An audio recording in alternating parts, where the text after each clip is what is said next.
All right, let's dive into the Neuro-Validation Layer. It's a totally wild new way to rethink AI.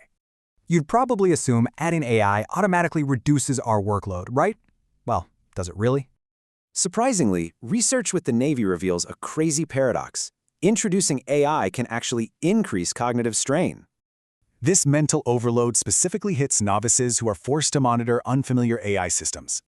To fix this, we use an informed neuroergonomic approach. We literally replace human intuition with hard data. We do this using fNIRS data, which stands for Functional Near-Infrared Spectroscopy. Sounds complex, right?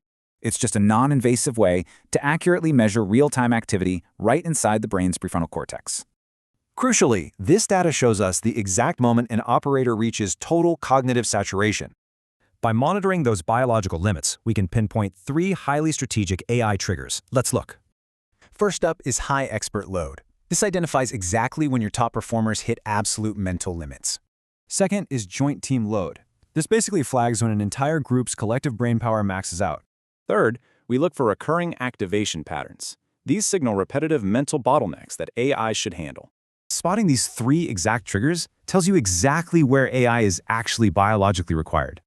This illustrates a massive shift, moving away from just blindly selling generic AI tech. Instead, we're deploying a strategic validation layer that puts AI exactly where the brain needs it. It fundamentally moves us from intuition-driven design into a strictly data-driven, truly human-centric approach. So ask yourself, is your organization deploying AI based on hard biological data or just guessing?